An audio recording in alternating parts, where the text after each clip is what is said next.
Greetings to you, and welcome to our final panel discussion here at Acton University Online. We're so glad that you could join us. My name is Stephen Barrows, and I'm the Managing Director of Programs here at the Acton Institute, and I'm delighted to welcome two distinguished panelists. Don't forget that throughout this conversation, you're free, and we encourage you to submit your questions in the chat room space online, and I'll seek to share some of those questions with our panelists during the course of our conversation. So without further ado, let me introduce to you our distinguished panelists.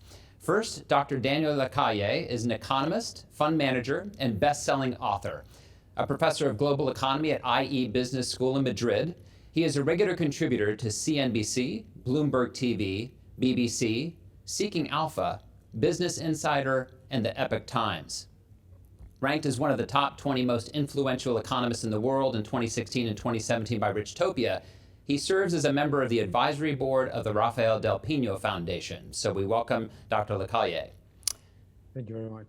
Next, I'd like to also introduce and welcome Dr. John Taylor, who is the Raymond Professor of Economics at Stanford University and George P. Shultz Senior Fellow at Stanford's Hoover Institution. He was Treasury Undersecretary for International Affairs from 2001 to 2005, where he was responsible for currency markets, trade and financial services, foreign investment, international debt and development, and oversight of the International Monetary Fund and World Bank. So welcome, Dr. Taylor. Thank you. So let me frame sort of the conversation for our audience today. And we know that we're going through this urgent situation, this crisis with the global pandemic, and we've had interventions by both fiscal policy and monetary policy. And the central bank has done something here in the United States I think is quite remarkable. Back in March, the Federal Reserve stated that it was committed to using its full range of tools to support households, businesses, and the U.S. economy overall in this challenging times. Of course, that those tools include everything from purchasing government securities to mortgage-backed securities, and then intervening in a variety of credit markets. And then on April, they went further and said that they were ready to provide up to $2.3 trillion in loans to support the economy. And then most recently, they're on the verge of implementing the so-called Main Street lending program. So to begin, and perhaps I'll begin with you, Daniel, I understand, and it's certainly urgent to maintain liquidity in the marketplace, just to keep ordinary markets functioning. And yet at the same time, we know the kinds of interventions that are happening here do have long-run risks. And so what is your perspective on these risks in the interventions by the central bank in this regard? Yes, thank you very much, and thanks for having me in this fantastic conversation. I think that the biggest risk is that the extent of the support that the Federal Reserve provides makes the economy drown in a sea of liquidity. And let me explain what has happened, for example, in the Eurozone or in Japan, is that the liquidity injections go fundamentally to those that do not need it, which are governments that may finance themselves easily in an environment in which there's plenty of demand for sovereign bonds, and to large corporations that already had challenges of earnings and cash flows in 2019 and 2018, whilst at the same time becoming the main beneficiaries of these purchase programs. So what we saw, for example, in the Eurozone in the past, examples of liquidity injections, was that the main beneficiaries became the government spending, for sure, but fundamentally in the asset purchase programs, those companies like autos, that were not necessarily in need. So one of the risks is that such massive injections of liquidity do not reach the small, medium enterprises, which are the ones that are suffering the most, the ones that don't have access to either credit or that don't have tangible assets. Those are to me, big risks, because they're also the companies and the businesses that generate the highest and quickest employment. Therefore, the risk of stagnation is not small. And we're seeing, for example, that according to the Bank of International Settlements, the percentage of zombie companies are those that are unable to cover their interest expenses with operating profits, has risen to almost 20% of the quoted companies. While at the same time, the delinquencies on credit cards and the bankruptcies obviously are rising. So that is one of the challenges. The challenge is, how do you get the mechanism of transmission of monetary policy to actually the sectors and the businesses that actually need it in this environment? So that's interesting. So poorly targeted, it sounds like, and end up using a hatchet instead of a scalpel to try to deal with the problems that we face in the economy. So that I appreciate that response, Daniel. How about you, John? Anything you'd like to elaborate on, either regard to in response to Daniel or other risks, perhaps? Well, yeah, I think the biggest risk is they're doing too many things. You mentioned the Main Street lending program. That's quite beyond the normal scope for a central bank.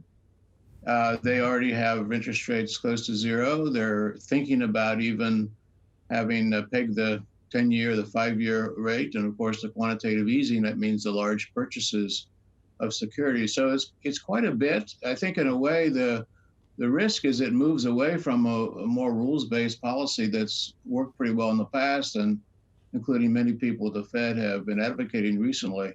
So that's the risk I see. I think at this point, there's efforts to provide a lot of liquidity, and of course, those efforts can be too much liquidity if we're not careful. I think what I like about the philosophy compared to much of the actions is it's trying to keep markets open. So many of the actions have been to close markets, shelter in place, et cetera. And these are trying to keep markets open. The risk is they go too far and it's hard to get back. You have a central bank that's unlike central banks that's worked in the past. So that's interesting. You're trying to keep markets open in contrast to some of the government dictates, which of course in a pandemic environment are certainly understandable when you want to try to suppress some of the spread of the disease. And yet at the same time, it seems like, as you mentioned, the rule-based approach of the central bank, it sounds like in this case, they're effectively trying to collaborate and cooperate with the fiscal policy actions such as the CARES Act, which is effectively printing fiat paychecks for a period of time, and then correspondingly a fiat monetary policy. So do you think that the collaboration of those two fiscal and monetary policies that are moved in the same direction, are they exacerbating the risk, or is it understandable given the circumstances? How about you, Daniel? I definitely think that there's a significant risk because ultimately government spending, we all understand that government spending is going to rise in a pandemic and that there's a number of elements that are going to drive deficits higher. However, the temptation to consistently and constantly monetize deficit spending hides as well a lot of inefficiencies. And we cannot just think of monetary policy as something that is going to avoid governments from doing the administrative work and the planning that they have to do in order to keep as close to the budget as possible. So that is a huge challenge to me, because what we saw, for example, and I come back to the example of the Eurozone, because I think that the Federal Reserve is getting dangerously close to what the ECB is doing, is that a policy that was implemented to allow governments to gain some time in order to implement structural reforms and get healthier, what has become is a policy that actually is an excuse for governments not to implement the structural reforms. And that's a very dangerous path to, once you've crossed it, it's very difficult to come back, because it's not easy to go back to a government that has a deficit of either, I don't know, a couple of trillion, 3 trillion, and to say you have to go back to 120, or to half a trillion even.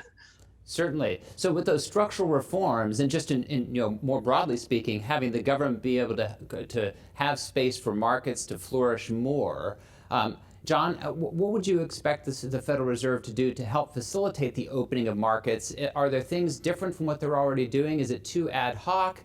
How might the Federal Reserve or central bank approach this to encourage markets to grow? I think one thing they could do is outline where they're going. One of the most important things we've learned about monetary policy over years is that you need to describe a little bit what's happening. So there's very little of that. There's maybe expect rates to be low, near zero for a long time. There's even talks about rates being negative, as in Europe and Japan.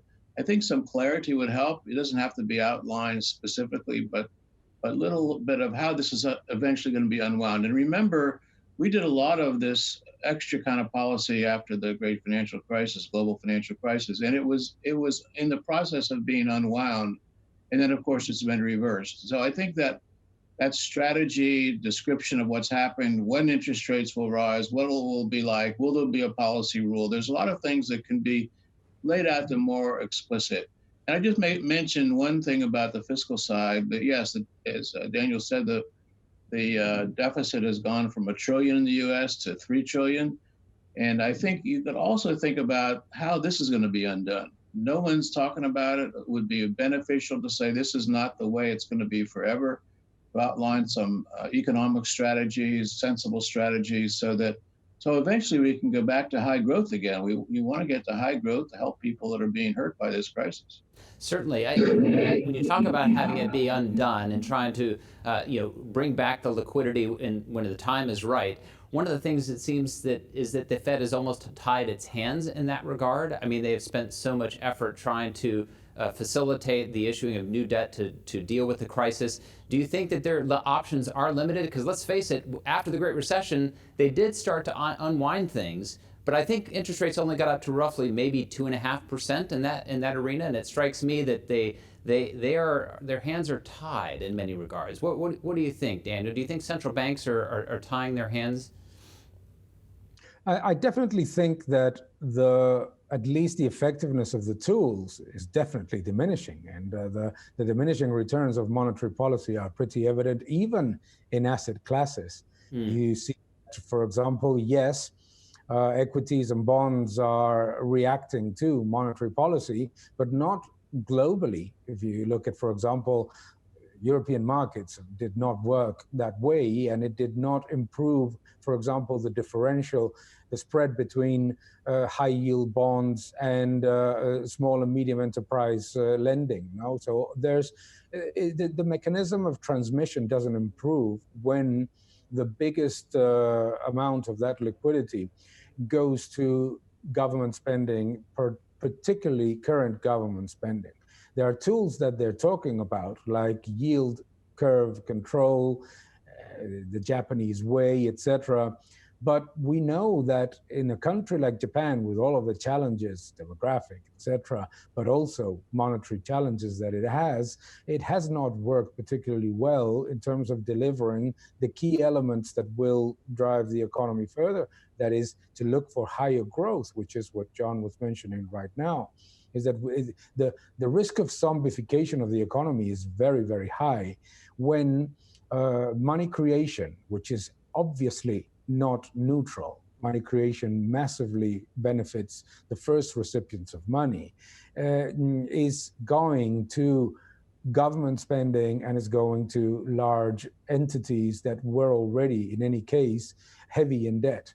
So I think that is the big risk, because what we know as well is that from the previous crisis, we tend to get out of crisis with lower productivity growth, with lower levels of growth than the previous exit, and also with lower levels of job creation and investment. And we should be aiming at the opposite. So I think it's what John just said about a good way of avoiding the perverse incentives that unquestionably expansionary monetary policy has, is to have very, very clear guidance and very clear communication.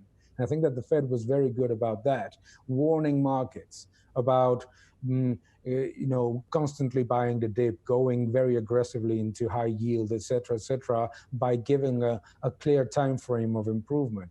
Right now, we're on an uncharted territory. The ECB doesn't know when it is going to even think of changing its monetary policy. And that creates that perverse incentive of basically just not doing what monetary policy is supposed to do, which was to help markets return to investment growth and job creation. Yes, absolutely. And that's so critical, because after all, to the extent that there's not actual productive activity occurring, whether it be through government mandate for lockdowns or what have you, we can't pretend as if it is and continue to go in that direction. So if we are going to facilitate those markets and do so in such a way that you've described, where the Fed sort of announces where it's headed and also make it rule-based, John, what kinds of things would you suggest the Fed ought to be doing to announce where it's headed on the basis of certain rules or conditions? I think one thing would be to just emphasize that before this crisis happened, it was going back to a good policy. They had publishing how the rates would change based on rules. They had people advocating it. The Monetary Policy Report for a couple or 3 years in a row had whole sections on this. And the economy was doing better in 2017, 2018, until this mess has hit it drastically. So I think that's the key. There's some technical things which the Fed is thinking about. For example, the rates will be low for a while. They've said that, but when will they come up and what will it be based on? Well, there's strategies, there's rules, there's formulas, and informal ways to talk about it. And I think they can do that. There's actually a very good research work done a long time ago at the Fed by John Williams, who's now president of the New York Fed, about a strategy to come back out of situations like this. So I think they should think about that and articulate it as best they can. You know, it's not rocket science, but they can indicate to the markets to some extent what's next. Exactly. That's interesting. I want to shift gears just a little bit here and mention that, John, you wrote an authored a prize-winning book entitled First Principles, 5 Keys to Restoring America's Prosperity. And Daniel, you just published the widely praised Freedom or Equality, the Key to Prosperity Through Social Capitalism. And in each of those books, you both identify the dangers of crony capitalism and regulatory capture. And it strikes me when we're going through periods where we have an enormous fiscal expansionary policy that's been implemented and a corresponding monetary intervention, as we've seen, we open up the door for additional crony capitalism risk. Any comments on what we might, how we might be able to avoid that, or how the Federal Reserve or central banks might help avoid a crony capitalism free-for-all?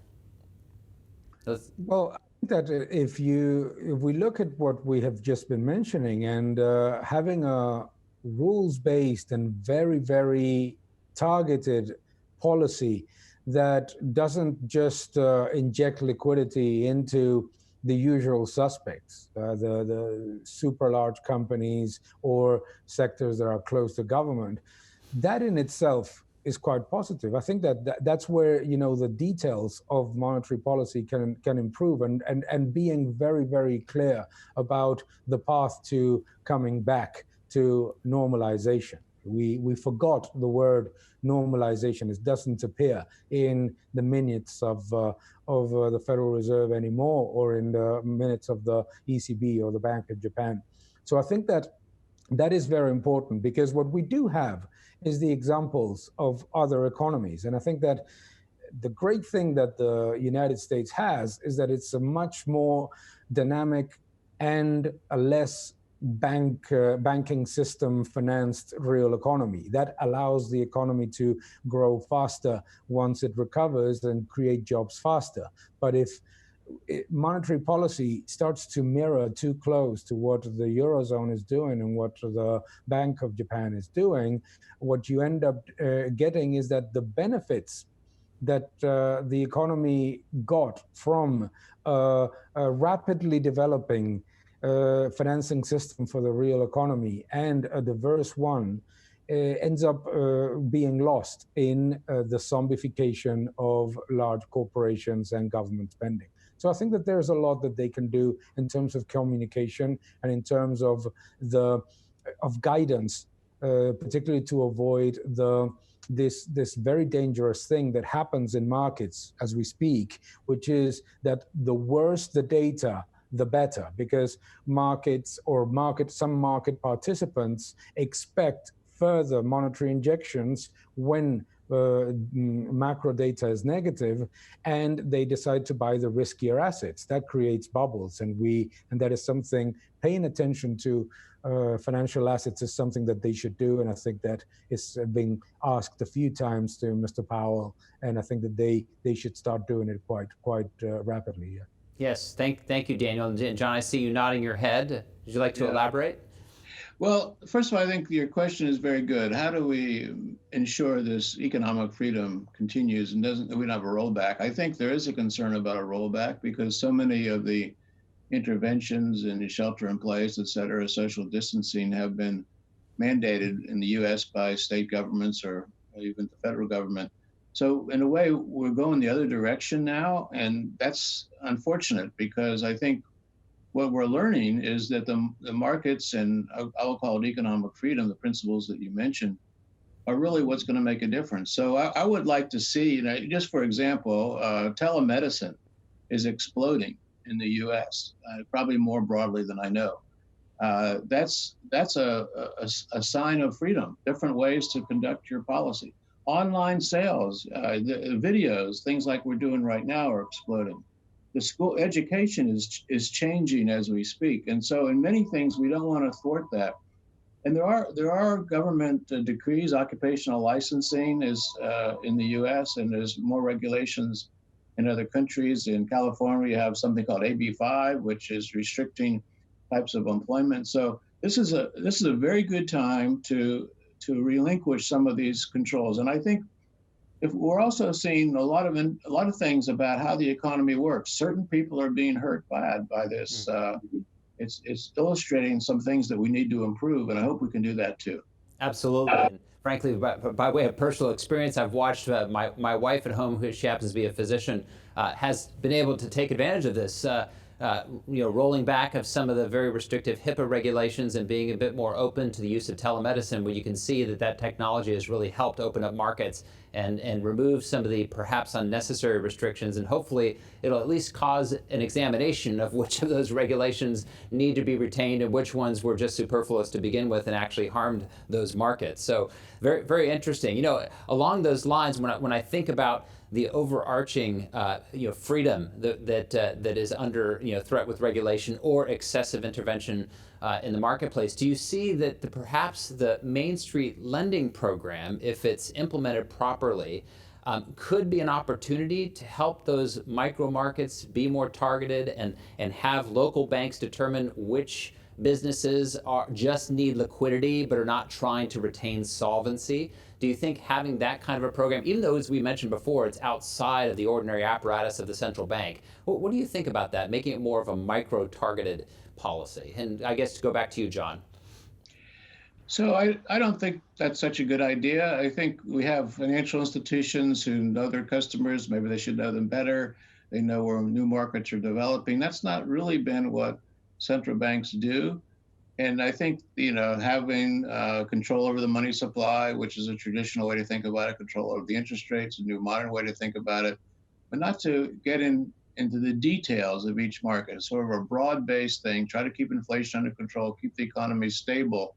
Those are important things that a central bank should do. But when they do too many things, yield curve control, purchasing mortgage-backed securities, in Japan, of course, they've even purchased equities. I think that's going too far, and people begin to question, why should such a central bank be independent at all? And so I think now we have to be careful of that. That's actually close to this idea of continuing economic freedom, and you don't have the central bank, a government agency, doing many things that would not normally be done by government.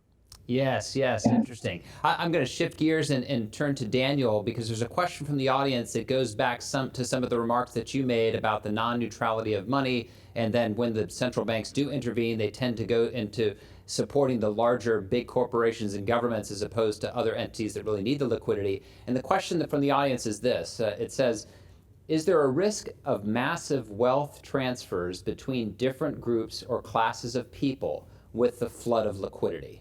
So are we seeing wealth transfers occur because of the central bank's interventions? Not a wealth transfer, but definitely when so many people discuss the issue of inequality, there is certainly a monetary problem that has exacerbated inequality, because if you have access to debt and to assets, you are disproportionately benefited from the actions. It doesn't mean that it is a transfer of wealth, that it is taking money from somebody, but it is true that that money creation is never neutral. Now, the risk that we find ourselves in is that something that has perverse incentives, and obviously it does, deficit spending out of control, lack of structural reforms, buying assets at almost any price, knowing that they might go up eventually. All of those things are not solved by being crazier. If monetary policy has irregularities and generates imbalances and generates perverse incentives, which it does, you don't solve it by making them even larger. You see, because the next question, or probably the subsequent discussion, would be, what central banks would have to do would be to print money Argentina style. No. You don't solve the problem of economic freedom, of the risk of inequality, of the risk of cronyism by further enhancing the risks attached to the principal and first recipient of money creation, which is government. So I think that we need to go back to what John was saying, is that ultimately what makes a society less unequal, more open, higher growth, and better job creation is precisely when the mechanisms that already exist are allowed to function appropriately in the marketplace. Is that there will be some companies that will not do well and others that will thrive. But we don't pick winners and losers from government policy, even less so from monetary policy. So I say, yes, you're absolutely right, but the solution is not to go even more into the Japanese or European central bank style, because that doesn't solve the inequality problem and creates further negatives. No, certainly that makes a lot of sense. And in regards to the economy's fundamentals, I do have a question I'll direct to John about that. An individual has asked whether or not the pandemic that we're experiencing has effectively exposed a bubble economy that is beginning to pop, or whether or not the underlying fundamentals of the economy have been strong, and as long as we can kind of get through this pandemic, we should be able to see a return to that situation. I'm optimistic that we'll pull out of this as long as policy remains sensible. We're getting a rebound in retail sales, for example, and if that continues. But there is danger of too much lockdown.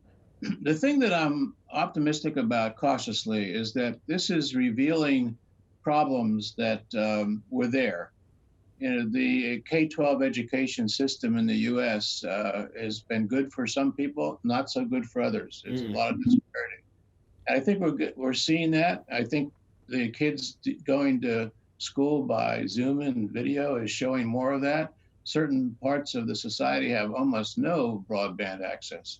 So there is we're talking about infrastructure programs for roads and bridges. Maybe there should be some focus on providing this kind of service more broadly, because it's a matter of freedom. It's a matter of having access to things which we don't have access to otherwise. So I'd like to see more of that. I think there's different ways to do it, but you can see it right now. Some of the kids in districts that are not so prepared are doing much poorly compared to others. We're going to have more of this. And I think the more that we're attuned to doing this in a way that benefits individuals by improving freedom, the better off we'll be. Yes, I think that in many respects, and we actually had a previous panel conversation, we talked about how the technology that exists, unfortunately, is available to some but not others, and therefore maybe exacerbates these situations, makes the pandemic more severe to one group and less severe to the other. So yes, I completely agree and see where you're coming from on that, John. I have another question here that comes in and asking about what might have been learned during the Great Recession that then we are applying effectively to the actions and policies coming from central banks today.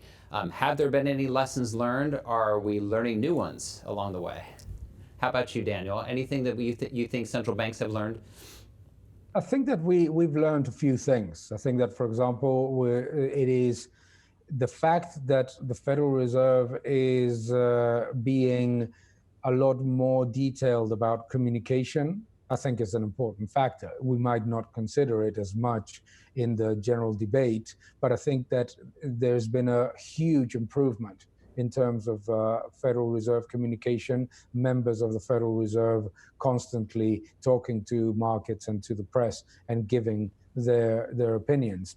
I think that what we've also learned is that getting out of the crisis by betting only on monetary policy does not work. We've seen that when the Eurozone launched its quantitative easing program.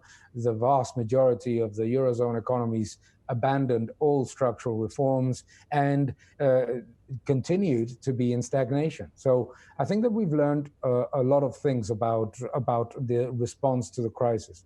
I think that it's also true that this one is quite different than the 2008 crisis. This starts as a supply shock followed by the closing down, the shutdown of the economy by governments. Therefore, incentivizing demand is ludicrous because there's no demand to incentivize, and because the little demand that you will incentivize is already in overcapacity. So what I think we should learn is that you should not maximize the policy tools from the very beginning. Coming back to what John was saying, doing too much too soon ends up being a very, very dangerous thing because as what we saw, for example, again, coming back to the ECB with Mario Draghi, is that then you run out of effective tools to respond if there is a credit demand issue further down the line. And John, you mentioned the supply shock, Daniel. John, I'm getting questions about the double whammy of stagflation. So for those who may not be aware, stagflation, a drop in output in GDP coupled with rising prices. Do you see that on the horizon, stagflationary shock? I don't see it on the short horizon, but it's something that we should be concerned about. Actually, you look the details like I do of so-called M1 and M2 measures of the money supply, they've increased a lot more in this episode than they did in the global financial crisis following that.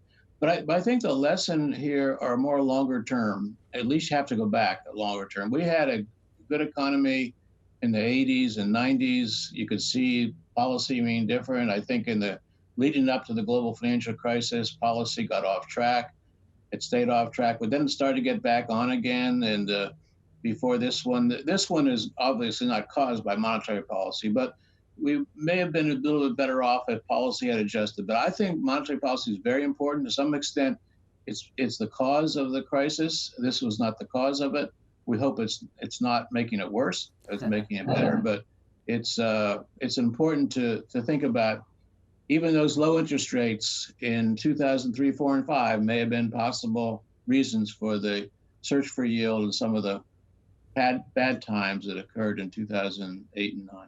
So good lessons learned. Just to let you know, we're about 2.5 minutes to our end time. So in about a minute or less, how about offering a few ideas that are, you said earlier, cautiously optimistic, I think, John. John, why don't we start with you? What is it that makes you cautiously optimistic for our future?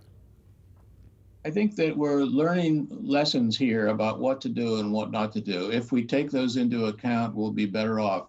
But those lessons are more letting markets work, observing how some of the things, including this technology we're using now, came out of the markets. Many people are more using Zoom. Facebook says that it's going to have half of its workforce online coming up. So those are the things to try to encourage more online purchases, more telemedicine, as we discussed again. And encouraging that. It could be more executive orders coming out of the White House. There could be more executive orders coming out of the states. And I think internationally, it's the same kind of thing. Let's take a lesson here about where the harm has been, and largely it's the shutdown, which has been the harm. And could we do that better next time? Because it hasn't worked out so well this time. Terrific. Thank you, John. How about you, Daniel? Any optimistic reasons for hope here? I think that there are reasons to be optimistic. We see, for example, the very rapid and strong bounce in retail sales. All these figures that we're seeing they make you be cautiously optimistic about a recovery.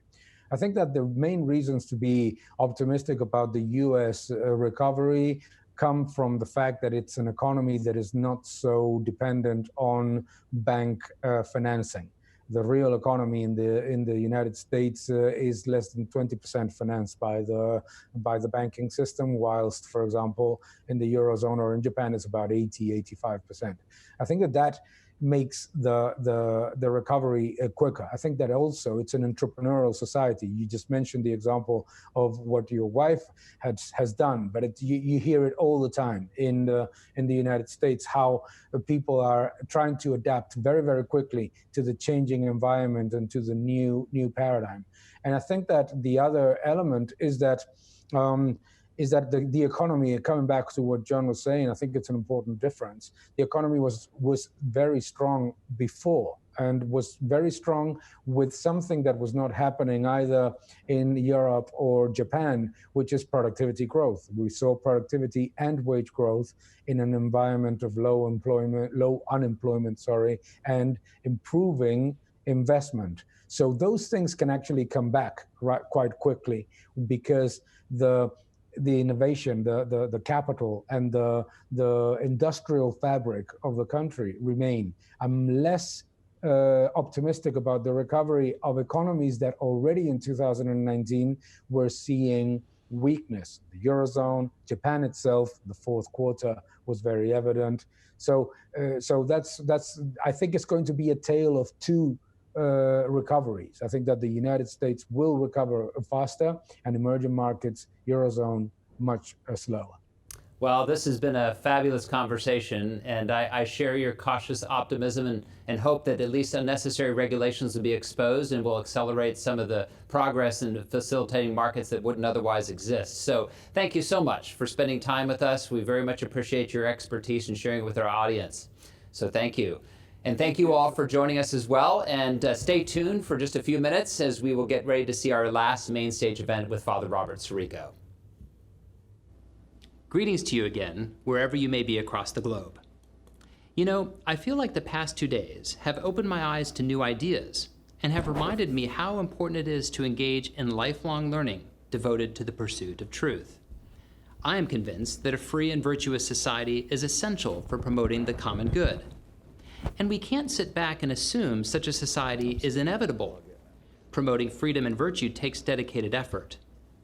One individual who has demonstrated a life dedicated to promoting freedom and virtue is the Reverend Robert Sirico. President and co-founder of the Acton Institute, Father Robert has been indefatigable in educating others on how both freedom and virtue go hand in hand. Each one is essential to fostering and maintaining the other.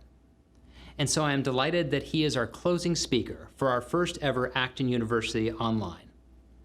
Following Father Robert's talk, Eric Cohn will join him in studio for a final question and answer session. So join us in just a few minutes as we reconvene at 1 o'clock.